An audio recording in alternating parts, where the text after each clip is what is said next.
And we're back for more reading of The Losers Club by Andrew Clements. Let's turn to page 92, chapter 17, Ambush. Hey, loser! It was Wednesday morning, just after first period, and Alec recognized Kent's voice behind him in the hall. He began walking faster. Kent called out again a little louder, "Hey, bookworm!" Alec didn't slow down, but didn't turn around.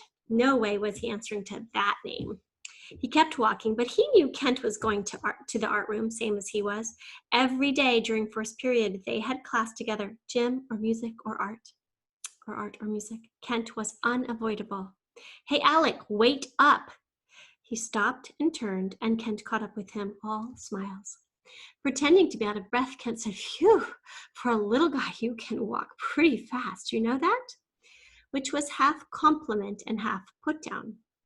Alec knew he wasn't a little guy. He was just as tall as most of the other kids in 6th grade. And he also knew he was in pretty good shape. So he accepted the compliment, but the put down kept him on his guard. Kent said, "So, how about Nina spearing the kickball that way? Some trick, huh? I tried to call her last night, but she never picked up. And when I stopped by to play some b-ball with her brother, she disappeared. I wanted to tell her how awesome that was." Alec had to smile. "Yeah, that was totally amazing, like a warrior princess with a pencil for a sword." Kent laughed. "A warrior princess, that's great." Then he said, "I was killing the ball yesterday, my best set of games ever. And listen, I hope I didn't bother you guys too much." Alec shrugged. Nah, it wasn't a problem. Which was true, because if Kent's kickball bombardment were considered as a battle, then the Losers Club had won it.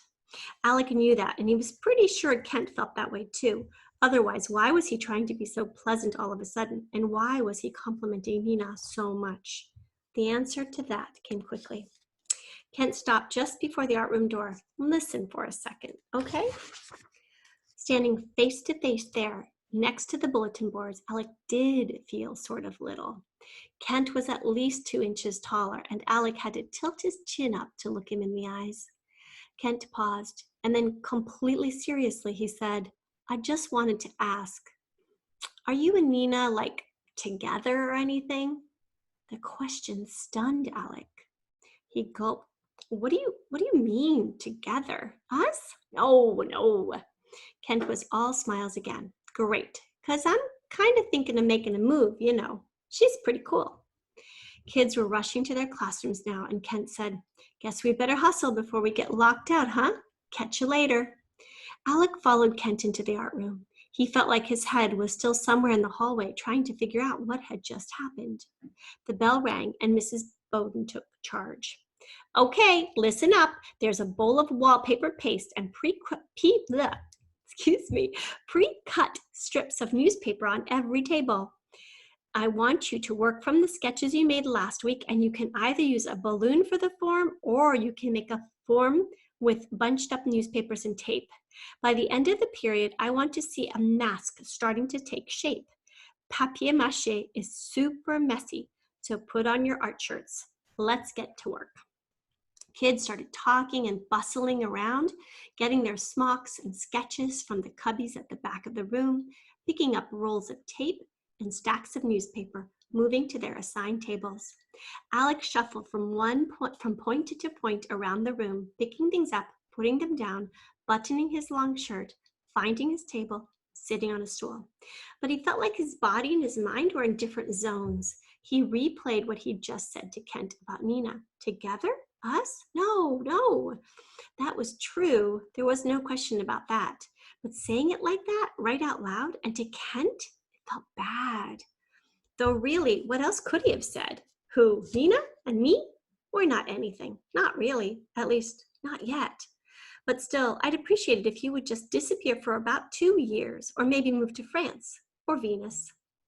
"Okay, Alec, time to get busy. That mask won't make itself." "Oh, right," Alec said. Ms. Bowden moved on, and Alec tried to focus, and he really had to. On Friday, Ms. Bowden was going to have to give him at least an 8 out of 10 for the week, just like all his other teachers, or else it was off to homework room, because that was the deal with his mom and dad. He had sketched out a mask based on an illustration from Treasure Island, a craggy pirate with an eye patch, a gold earring, and a big grin with missing teeth, all topped by a tri-cornered hat marked with a bold skull and crossbones. Alec suddenly wished his mask was finished so he could strap it on, grab a cutlass, like a sword, and stepping over and challenge Kent to a sword fight. And that thought shocked him. First of all, Nina wasn't some kind of prize to win. She was going to do exactly what she wanted, no matter what. And this idea of fighting Kent, that was a perfect way to have about 10 different disasters all at once.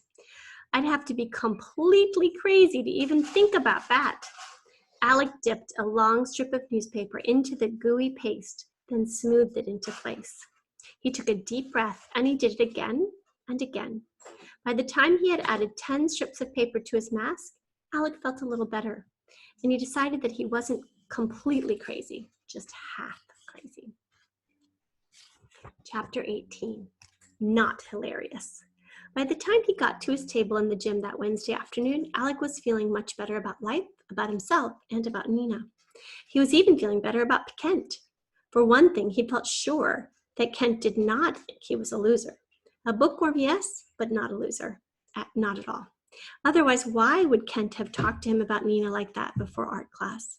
No, Kent didn't think he was a loser. Kent clearly thought he was more like a rival, a possible contender, which made Alex feel pretty good. This rush of cheerful feelings turned out to be temporary, because just then Alex saw Nina as she walked into the gym, and he saw Kent trot over to her to say hi, and he watched as Kent walked Nina partway across the gym. Alec, is this a good book? Lily held up a copy of Holes. Yeah, it's great. Lily wanted to talk more, but Alec turned back to Nina and Kent. They had stopped near the middle of the floor talking, but then Nina turned and kept walking toward Alec, a big smile on her face. Kent stood there, and when he saw Alec at the table, he grinned and gave him a double thumbs up before turning around and running over to begin his daily kickball massacre.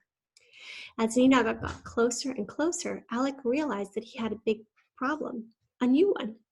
This morning, he had told Kent that there wasn't anything going on between him and Nina, which was true as far as anybody else knew, but the way Kent had shot that double thumbs up at him just now, so does he think that now I'm his assistant or something? That I'm going to help him make a move on Nina? Hi, Alec. Hi. Nina dropped her backpack and sat in her regular spot. She said, you have any extra snacks? I forgot to pick up something at lunch and I'm starving. No problem, I've got plenty. Alec reached for his backpack and peered inside. His mom had started sneaking in some healthier food. Do you want a bag of Cheetos or a raisins and oats and honey energy bar? I've got juice too, Hawaiian punch and grape. Which do you want? She asked. He smiled. Doesn't matter, you pick first. She said, then I'll have the energy bar and the Hawaiian punch, thanks. He slid the food down the table to her, and she instantly peeled back the wrapper and bit off half the granola bar, chewing while she stuck the straw into the top of the drink box. After a gulp of punch, she said, you'll never guess what just happened. When I walked in, Kent came running over, and the first thing he said was, how come you avoided me all day? Because I did. I didn't say a word to him, and whenever I saw him coming, I went the other way. And last night too, because he's always coming by now to hang out with Richie. And he also tried to call me, and I wouldn't answer. She took another bite, a smaller one, and kept talking as she chewed. So I said, well, I thought it was mean the way you kept trying to bomb our table yesterday. And then I ruined the ball, which was also kind of mean, and I just didn't want to talk to you because I didn't, you know? Alec nodded. Right, I get that. Nina said, so then he said, but I wasn't mad at all. I thought it was awesome how you did that. Like you were a warrior princess and that pencil was your sword. That's what he said. Me, a warrior princess. Isn't that hilarious? Alec had a hard time making his face look pleasant. Yeah, hilarious. That's what Alec said, and he said it politely. But inside his head, he was shouting, Kent stole that idea from me and I wasn't being funny. Warrior Princess is a title of respect and honor, not some cheesy line you use to score points with a girl. In the back of his mind, Alec heard that familiar whomp of a big kick from the far corner and the sudden cheer as Kent took off round the bases. Nina turned to watch Kent, and she smiled. Alec watched too, but the look on his face, no one would have called it a smile. End of chapter.